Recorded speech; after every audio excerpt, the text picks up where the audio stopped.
मानक चंद, कमला देवी, राकेश, नीतू, ऋषभ और Ayushi Musharraf, B123, Sethi colony, Jaipur. Shri Parshwanath re rolling mills limited, Durgapur 1, Bardhaman, west Bengal. Amita Jain, पत्नी अनिल कुमार जैन, संगीता जैन, पत्नी विपिन कुमार जैन। रत्नम प्रभा वाडेकर, प्रणिया शाह, रंजना कोठारे, वर्षा शाह, बारामती।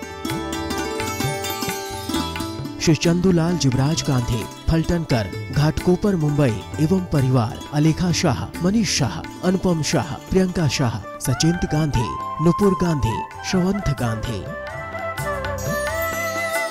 इंदु जैन, रंजना, विनय, सुनैना, अभिषेक, मीराबाग, नई दिल्ली। नेमचंद जैन, शशि जैन, निखिल जैन, शालिनी जैन, शरणय जैन, शांतनु जैन, निशु जैन, शास्त्री नगर, मेरठ, उत्तर प्रदेश।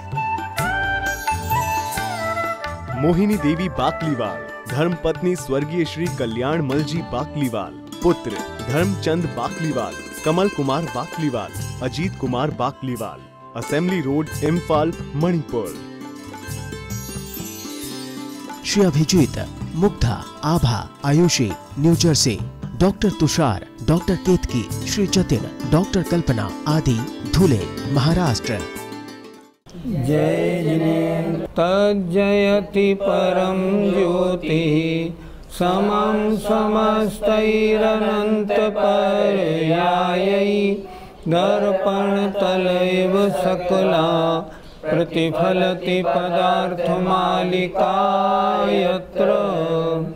पंच परमेष्ठी भगवान की जय। पिछली ज्ञानशाला में प्रोस्तोवास करने वाले को कैसे कैसे दिन रात गुजारनी चाहिए थी, इसकी चर्चा चली थी। उन्होंने बताया अष्टमी का उपवास हो तो सप्तमी के दिन दोपहर को मंदिर जी में, धर्मशाला में आ जाए, एकांत स्थान में, और वहाँ दिन भर धर्म ध्यान में लगा रहे। रात को भी नींद को जीतकर और स्वाध्याय करे, निरंतर धर्म ध्यान में चिंतन करे। अब अगले दिन सुबह उठ के क्या करे, इसके बारे में अगला श्लोक देखें। प्रातः प्रोत्थाय ततः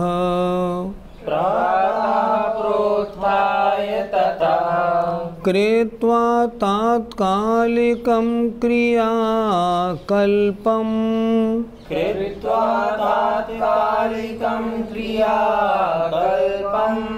निर्वर्तयेद्यथोक्तम् जिन पूजां प्राशुकैर्द्रव्यैः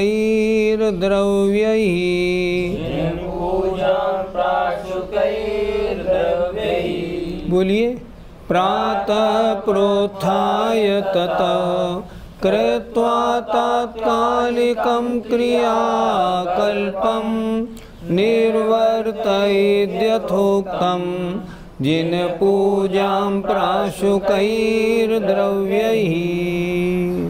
रात्रि में स्वाध्याय के द्वारा निद्रा को जीते और रात्रि पूर्ण करे। उसके बाद क्या करे, ततः उसके बाद प्रातः सुबह प्रोत्थाय उठकर, कृत्वा करके, तात्कालिकम प्रातःकाल संबंधी, क्रियाकल्पम समस्त क्रियाओं को, अर्थात सामायिक आदि क्रियाओं को करके, फिर क्या करे, निर्वर्तयेत करे, यथा उक्तम, यथा माने जैसा, उक्तम माने शास्त्रों में कहा गया है उस अनुसार। क्या करे, जिन पूजा को करे, भगवान की पूजा करे। प्राशुकैर द्रव्य ही, प्राशुक द्रव्यों के द्वारा। रात्रि में थोड़ा विश्राम करे, स्वाध्याय के द्वारा अपनी निद्रा को जीते, धर्म ध्यान में लगा हुआ, निरंतर चिंतन करता हुआ और रात्रि को गुजारे। उसके बाद क्या करें? ततः उसके बाद प्रातः प्रोत्थाय माने उठकर करके प्रातःकाल संबंधी क्रियाओं को सुबह उठ के सामायिक करे, प्रतिक्रमण करे, भक्ति आदि करे। उसके बाद ये तात्कालिक क्रियाएं हैं जो प्रातःकाल की जाती हैं, उन्हें करके यथा उक्तम जैसा शास्त्रों में कहा गया है उस प्रकार प्रासुकैर द्रव्य ही प्रासुक द्रव्यों के द्वारा जिनेंद्र भगवान की पूजा को करे। इस तरह सुबह उठे और बिल्कुल प्रासुक द्रव्यों के द्वारा प्रातःकाल संबंधी क्रियाओं को करने के उपरांत भगवान की भाव भक्ति से पूजा करे। पंडित जी, उपवास वाले दिन क्या कोई विशेष पूजन करनी होती है? अगर आपका विधान किसी व्रत से संबंधित है, मान लीजिए आप 64 रिद्धि विधान कर रहे हैं तो 64 रिद्धि की विधान की पूजा करनी होगी। णमोकार मंत्र के उपवास कर रहे हैं तो णमोकार मंत्र का विधान करना होगा। यहाँ चर्चा उसकी नहीं, यहाँ तो चर्चा है प्रोष्ठोपवास व्रत की। तो प्रोष्ठोपवास व्रत का व्रती क्या करेगा? उसके पास आज टाइम बहुत है, आज उसको कुछ भी नहीं करना, व्यापार नौकरी घर गृहस्थी का कुछ भी काम नहीं है। रोज़ तो वो पूजा करता था मान लो पौन घंटे 1 घंटे, आज वो पूजा करेगा 2 घंटे और 3 घंटे। मैंने ऐसे ऐसे महिला पुरुषों को देखा है जो उपवास वाले दिन खूब शांति से 4-4 घंटे 5-5 घंटे विधान करते हैं। क्यों करते हैं? वो कहते हैं हमारे पास काम ही क्या है, भगवान के गुणानुवाद में अपना समय लग रहा है तो अच्छा ही है। इसलिए प्रोष्ठोपवास की कोई विशेष पूजा नहीं होती, उस दिन तो निश्चिंता ही है, जितनी पूजाएं कर सके करे। पंडित जी, अनंत चतुर्दशी के दिन प्रायः कर प्रत्येक मंदिर में सालाना हिसाब किया जाता है, यह उचित है या नहीं? आपने प्रश्न अधूरा किया। शायद आप ये प्रश्न करना चाह रहे हैं मेरी ख्याल से कि अष्टमी के अनंत चतुर्दशी के दिन दशलक्षणी के अंतिम दिन अक्सर मंदिरों में सालाना हिसाब रखा जाता है कमेटी के सामने, और उस हिसाब किताब को लेके बहुत कहा सुनी होती है। शायद आप ये पूछना चाह रहे हैं ये करना उचित है क्या? मेरा कहना है अनंत चतुर्दशी या दशलक्षणी में कोई हिसाब किताब वगैरह कुछ भी कार्य नहीं होना चाहिए। मैंने बहुत से मंदिरों में हिसाब किताब के दौरान बड़े टंटे झगड़े होते हुए देखे हैं। हमारे आगरे के मंदिर जी में भी अनंत चौदस को ही हिसाब रखा जाता था, बड़े कह सुन के उस डेट को अब हटा दिया। नहीं, अनंत चतुर्दशी पवित्र दिन है, इस दिन कोई हिसाब किताब नहीं रखा जाएगा। मैंने बहुत से मंदिरों में देखा वहाँ सालाना वार्षिक चुनाव अनंत चतुर्दशी को ही होते हैं। चुनावों को लेके बड़ा राग द्वेष और खींचातानी होती है। उपवास के दिन तो बड़ी शांति का दिन है, उस दिन ऐसे कार्य कदापि नहीं होने चाहिए। उस दिन तो जागरण करे, तरह तरह के भजनों को खूब आनंद के साथ बोले और दिन भर अपना धर्म ध्यान में लगाए। अतः मेरा निवेदन है कि जिन मंदिरों में अनंत चतुर्दशी के दिन हिसाब या चुनाव आदि क्रियाएँ होती हैं, कृपया उन्हें बंद करें और वे दिन धर्म ध्यान से शांति पूर्वक निकालें। फिर कोई दिन रख लें, उस दिन हिसाब करें। पंडित जी, क्या प्रोष्ठोपवास व्रती महाराज जी के प्रवचन टीवी आदि पर सुन सकता है? यद्यपि टीवी का प्रयोग उचित नहीं, पर महाराज के प्रवचन सुनने के लिए अगर प्रयोग करता है तो कोई आपत्ति नहीं। महाराज के प्रवचन सुनने से धर्म ध्यान में और मन लगेगा, उनके प्रवचन सुनेगा और उसको धर्म में और रुचि बढ़ेगी, नई नई बातों का ज्ञान होगा। महाराज के प्रवचन से वैराग्य और वृद्धि को प्राप्त होगा। तो महाराज के प्रवचन सुनने में आपत्ति नहीं। अगर कोई तीर्थ यात्रा आ रही हो उसके देखने में भी आपत्ति नहीं, लेकिन अन्य कार्यक्रम टीवी पर बिल्कुल नहीं देखने हैं, नहीं तो वो चक्षु इंद्री के विषय बन जाएंगे। उस दिन महाराज के प्रवचन सुनने में आपत्ति नहीं है। पंडित जी, प्रोषधोपवास व्रती को वस्त्र कैसे पहनने चाहिए? जो प्रतिमाधारी व्रती होते हैं ना, उनकी तो ड्रेस वैसे ही बड़ी सिंपल श्वेत वस्त्रधारी होते हैं।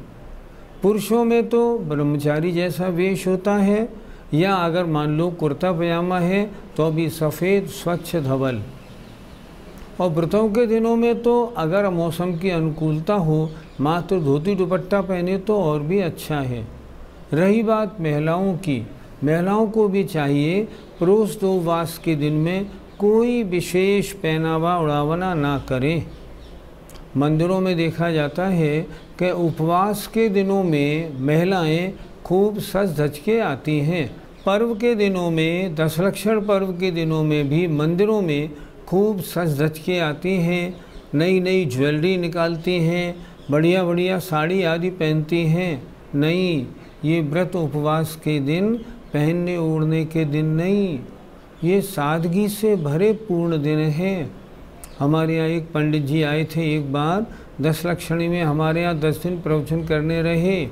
उन्होंने स्पष्ट कहा, कोई भी महिला रंगीन वस्त्र पहन के नहीं आएगी, सजावट वाले वस्त्र पहन के 10 दिन मंदिर में ही प्रवेश नहीं करेगी।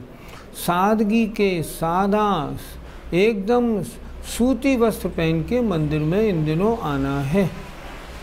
इसी तरह मंदिर जी में प्रवेश करे तो व्रती की ड्रेस हमेशा अच्छी, एकदम शालीन, सभ्य और सादा होनी चाहिए।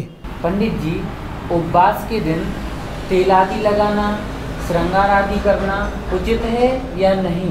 उपवास वाले दिन कोई महिला आदि विशेष श्रृंगार बिल्कुल न करे। ये उपवास आदि के दिन, ये दशलक्षणी आदि के दिन, ये दिखावे के लिए नहीं, ये तो साधुता के लिए हैं। इन दिनों तो और सादगी संपन्न बनना चाहिए, इसलिए इन दिनों कोई श्रृंगार नहीं, ज्वेलरी भी कम से कम, जितनी सुहाग के लिए ज़रूरी होती है उतनी, उससे ज़्यादा नहीं। बहुत सिंपल, बहुत सादा, और पूरे विचार, पूरा मन भगवान की भक्ति में लगाकर इन व्रतों उपवास के दिनों को निकालना चाहिए। पंडित जी, प्राशुक द्रव्यों से पूजा करें, इसका क्या मतलब? प्राशुक द्रव्य से मतलब है जिन द्रव्यों में हिंसा रंच मात्र भी ना हो।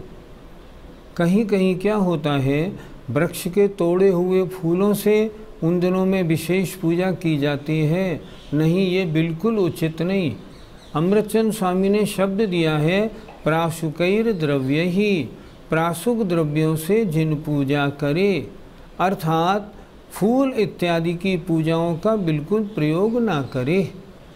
एक बार की बात, सन 1996 में आचार्य विद्यासागर जी महाराज का चातुर्मास महुआ में था।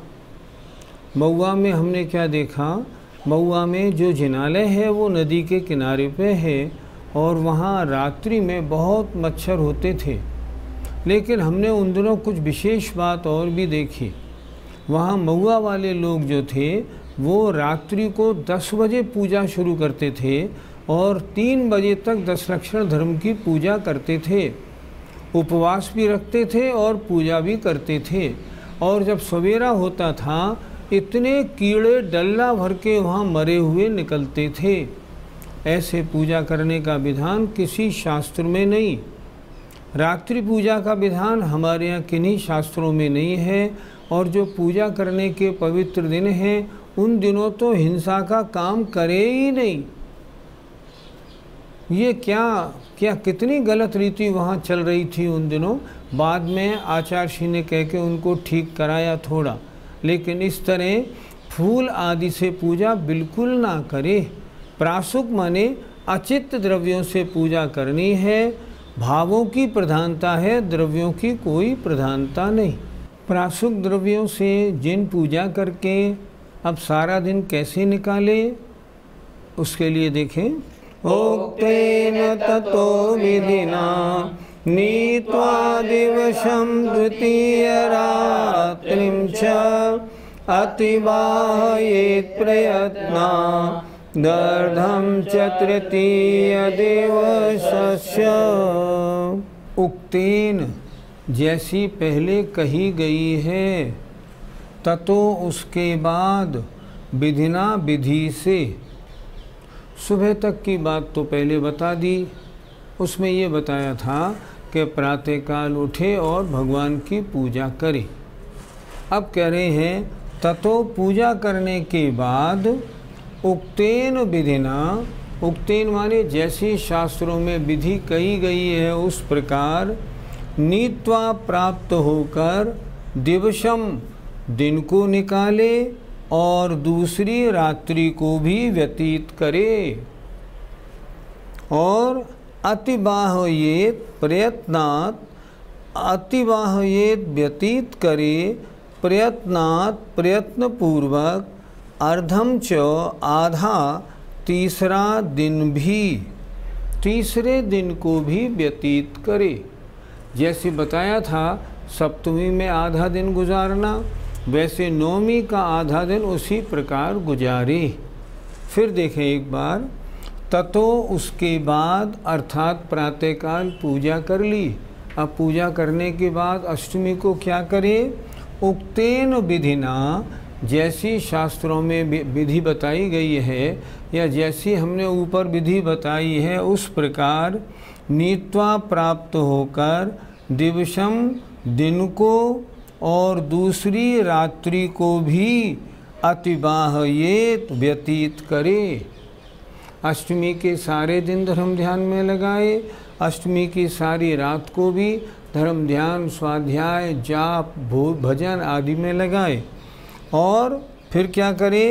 प्रयत्नपूर्वक अर्धम च तृतीय दिवसस्य, तीसरे दिव का मतलब नवमी का जो तीसरा दिन है उस आधे दिन को भी गुजारे। अर्थात जैसे सप्तमी का आधा दिन गुजारा था वैसे नवमी का आधा दिन भी पूर्ण धर्म ध्यान से गुजारे। अर्थात नवमी के दिन भी प्रातः उठे, भगवान की पूजा अच्छी प्रकार प्राशुद्ध द्रव्यों से करे, करने के बाद स्वाध्याय जाप वगैरह करे और उसके बाद दोपहर में भोजन के लिए घर पर आवे। एक बार फिर देख लें, ततो इसके बाद उक्तेन विधिना, शास्त्रों में जैसे पहले हमने विधि बताई है उसके अनुसार निप्राप्त होकर दूसरा दिवस और दूसरी रात्रि को भी गुजारे और व्यतीत करे और प्रयत्नपूर्वक आधा तीसरा दिवस भी उसी तरह व्यतीत करे। जैसा बताया है उस तरह सांसारिक सारी चीज़ों से दूर हटकर धर्म ध्यान पूर्वक अपनी अष्टमी का दिन, अष्टमी की रात्रि और नवमी का आधा हिस्सा गुजारे। पंडित जी, प्रोष्ठोपवास में यदि कोई एकासन या व्रत ना कर सके तो फिर वो क्या करे? उसको चाहिए कि वो चौथी प्रोष्ठोपवास प्रतिमा ना ले, क्योंकि प्रोष्ठोपवास प्रतिमा में जघन्य प्रोष्ठोपवास का मतलब है अष्टमी या चतुर्दशी को एकासन करना। अगर वो ये चाहता है एकासन के साथ हम शाम को दूध फल या कुछ और ले लेंगे, नहीं, उसका प्रोष्ठोपवास जघन्य भी नहीं बनेगा। ऐसे जो व्यक्ति हैं उन्हें चौथी प्रतिमा फिर नहीं लेनी चाहिए। दूसरी प्रतिमा में कदाचित ये बात चल सकती है क्योंकि दूसरी प्रतिमा में तो प्रोष्ठोपवास का अभ्यास है, लेकिन चौथी प्रतिमा में ये बात बिल्कुल नहीं चलेगी। उसको तो अष्टमी या चतुर्दशी के दिन एकासन कम से कम रखना ही होगा। पंडित जी, प्रोष्ठोपवास व्रत कब से शुरू हुआ और कब तक का माना गया है? सप्तमी के दिन आहार के बाद से शुरू हुआ और नवमी के दिन जब आहार लिया तब तक का 48 घंटे का प्रोष्ठोपवास व्रत हुआ। पहला आधा दिन, अष्टमी का पूरा दिन, नवमी का आधा दिन, इस प्रकार 2 दिन मतलब 48 घंटे का प्रोष्ठोपवास व्रत पूरा होता है। ये उत्कृष्ट प्रोष्ठोपवास है, इसके करने में निर्जरा बहुत अधिक होती है। पंडित जी, जो वृत्ति है वह कैसा भोजन करे जिस दिन व्रत है उस दिन आकुल व्याकुल परिणाम ना हो? भोजन जो किया वो तो सप्तमी को किया और भोजन सप्तमी का सप्तमी को हजम होके ख़त्म भी हो गया। अब वो भोजन अष्टमी को क्या करेगा। आकुल व्याकुल परिणाम का होना ये तो अपनी विल पावर पर डिपेंड करता है। अनंत चतुर्दशी के दिन क्या होता है, जहाँ आचार्षिका चातुर्मास होता है वहाँ अनंत चतुर्दशी और त्रयोदशी के दिन जितने लोग उपवास करने वाले होते हैं वे सब उपवास करने वाले आते हैं और इतने उपवास किए हैं उनमें नाम लिखाते हैं और श्रीफल आचार्य श्री को चढ़ाते हैं। मैं सबसे आगे बैठा हुआ उनको बड़े गौर से देखता रहता हूँ। मैंने देखा जो लंबा चौड़ा तगड़ा आदमी है वो 2 दिन से ज़्यादा का 1 दिन से ज़्यादा का उपवास नहीं कर पा रहा, और जो बिल्कुल दुबला पतला आदमी है 10 दिन का उपवास कर रहा है और निर्जल। मैंने 10 दिन के उपवास करने वाले वृद्ध माता बहनों को बुलाया अपने पास। जब वो श्रीफल चढ़ा के लौटे, अम्मा जी आपने कितने दिन का उपवास किया? बेटा 10 दिन का। पानी कितनी बार लिया? 1 बार भी नहीं लिया, मैं कभी लेती ही नहीं। वजन कितना अम्मा का? 35 किलो। ये बात इस बात को बता रही है कि शरीर मोटा तगड़ा होना या खाना पीना उससे इसका कोई संबंध नहीं, इसका संबंध तो अपनी विल पावर से है। और अगर देखें कर्म संबंधी मामला तो जिनके स्थिर नाम कर्म का उदय होता है कितने भी उपवास कर लें उनके चेहरे पर सुस्ती नहीं आती। स्थिर नाम कर्म की पहचान ये है, उपवास करें और चेहरा स्वस्थ बना रहे, पूजा पाठ भी चलती रहे, उपवास भी होता रहे, धर्म ध्यान भी होता रहे। हमने ऐसे ऐसे लोगों को देखा है जो 10-10 दिन का उपवास करते हैं, 10 दिन खड़े होके 6-6 घंटे रोज़ पूजा करते हैं, खूब भजन बोलते हैं, नृत्य भी करते हैं और 10 दिन का उपवास भी करते हैं। धन्य है उनके पुण्य को, उनकी शारीरिक क्षमता को। वास्तव में स्थिर नाम कर्म का उनके बहुत अच्छी प्रकर्ष उदय है, उससे उनके शरीर को ये सामर्थ्य मिली है। इसलिए भूख की तड़फन ना हो, इसका भोजन से ज़्यादा संबंध नहीं, इसका ज़्यादा संबंध तो अपनी विल पावर से है। अगर आपकी विल पावर मजबूत है, कितना ही बड़ा उपवास हो आप आनंद से कर सकते हैं। पंडित जी, रोज 2 उपवास करने का फल क्या है? सबसे पहला, आत्मा में विशुद्धि बढ़ती है। 48 घंटे आपने प्रोष्ठोपवास में लगाए। अब सोचो अगर प्रोष्ठोपवास में वो 48 घंटे नहीं लगते तो आप सांसारिक कार्यों में लगाते, दुकान में जाते, नौकरी पे जाते और घर गृहस्थी के कार्य कामकाज सब करते।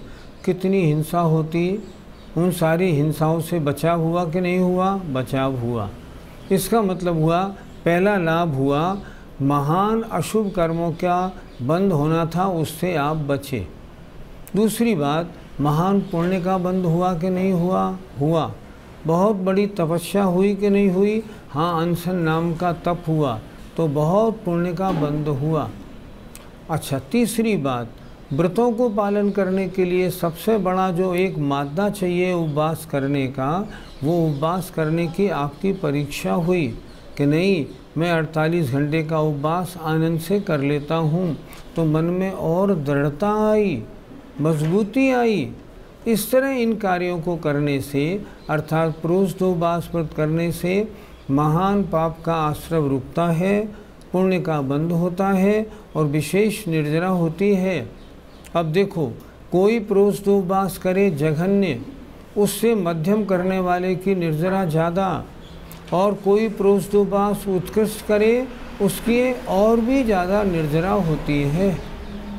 प्रोष्ठोपवास का अभ्यास करना हम सबके जीवन में बहुत ज़रूरी है, नहीं तो अंत समय समाज मरण कैसे हो पाएगा।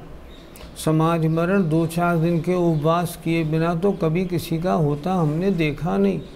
इसलिए उपवास से नहीं डरना चाहिए। व्रती तो और आगे और उपवास करने की ओर निरंतर बढ़ने की कोशिश करता है। इसलिए प्रोष्ठोपवास करना आत्मकल्याण के लिए बहुत जरूरी है। जय जिनेंद्र। मानक चंद, कमला देवी, राकेश, नीतू, ऋषभ और Ayushi Musharraf, B123, Sethi colony, Jaipur. Shri Parshwanath re rolling mills limited, Durgapur 1, वर्तमान वेस्ट बंगाल। अमिता जैन पत्नी अनिल कुमार जैन, संगीता जैन पत्नी विपिन कुमार जैन। रत्नम प्रभा वाडेकर, प्रणिया शाह, रंजना कोठारे, वर्षा शाह, बारामती। श्री चंदूलाल जुबराज गांधी, फलटनकर, घाटकोपर मुंबई एवं परिवार। अलेखा शाह, मनीष शाह, अनुपम शाह, प्रियंका शाह, सचिंत गांधी, नुपुर गांधी, श्रवंत गांधी। इंदु जैन, रंजना, विनय, सुनैना, अभिषेक, मीराबाग, नई दिल्ली।